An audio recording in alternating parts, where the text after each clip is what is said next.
Hi there, welcome to another episode. As you can tell, I've got a nice background again, so I'm home for the weekend because I was doing some radio recordings, drumming for some radio recordings on Thursday for BBC Radio Wales, so that was good fun.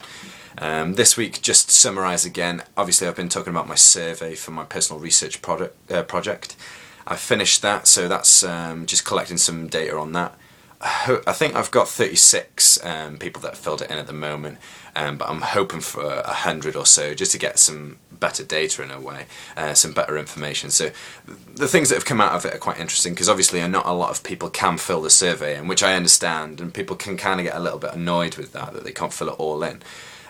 So I decided to make 3 questions like more important than the other ones, so I could get everyone to answer those particular 3 questions, because obviously not everyone will know about like QR codes, and not everyone will have smartphones and all the rest of it, so I understand that. So I thought I'd make sure I'd have 3 key questions that I stuck with, and then the rest will just be going by if they do have a smartphone, what application do you use, and so forth. So I'll add a link at the bottom of this video so you can actually fill in the survey yourself if you haven't done it already and haven't been bombarded with do my survey and all the rest of it as well. Another thing is I found a really good article. Recently I've been chatting with people on Twitter, some of my course mates, about I suppose using Photoshop and Illustrator and Fireworks as well to design websites.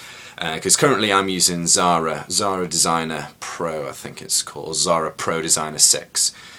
Which is a vector drawing package that used to come from CorelDRAW or CorelDRAW. They've kind of come out of that.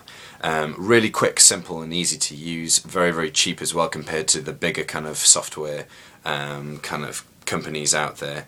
So I've found it really useful using that. Now, main industries won't necessarily use that and tend to go towards Photoshop, and now I've heard that Fireworks is coming like something that of importance again within web design. So I was just finding out who was using what in a way, because obviously if I'm not using Photoshop for my web designs and for kind of making prototypes and stuff, then I won't be industry standard, so I need to slowly start using Photoshop more, so I'm more kind of flexible to work within a team, because obviously teams will be sending Photoshop files to each other and Illustrator files to each other, so I definitely need to start using that a bit more now in my design. So hopefully that'll kind of get me towards my industry ready in a way, ready to start doing web design in an agency or in a company as well. So if you have any thoughts about that, I think I have done a blog post on it, so if you have a quick read of that if you want to. If you have any thoughts about it, comment below and tell me what you use and how your process of designing websites is kind of done. Obviously if you're from a company then you'll have a little bit different, a different design process to what a freelancer has, so I understand the differences there as well. But yeah, that was definitely interesting, because I think I wanted to find out if it was important to have that as an ability, or would being a freelancer and knowing certain kind of programs, if that was good enough.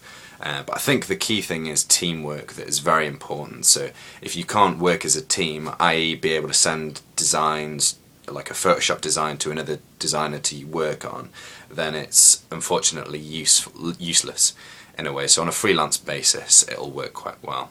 As I was looking at that kind of the whole employability of a web designer, I found a really good article by, I'll just check now, by Rutledge, Andy Rutledge. So the article is called The Employable Web Designer. So there's really, I think this was done back in 2008 actually, so there are still very, very valid points to today, which is quite nice. So just some basic business principles, how the business works, as well as some basic web design kind of programs that you need to know, and yeah, just some hints on being an employable web designer, because I think the trouble is, coming out of uni, you're just nice, new, kind of, you've learned some stuff. Sometimes, for example, HTML5, that's a new thing that's coming through. So you might not necessarily have learnt that in your university course because it's a new thing. So how can you adapt yourself? Obviously you need to be doing stuff self-taught, like self-teach yourself a lot of these things, these new technologies and programs that are coming out, new languages as well. So that's important to do a lot of self-taught stuff as well, so you're ready for the industry, because I think that's the main thing. Being ready, being flexible, being able to be efficient as well in working are all employable skills then. So that's definitely an article worth reading. I'll add the link to the bottom of that one as well. Client project, it's going well. My laptop's been down the last few weeks, a week and a bit, so I haven't really been doing much on that. But I've done some wireframes. I'm now in the meantime trying to convert those into proper visual mock-ups so I can show my client.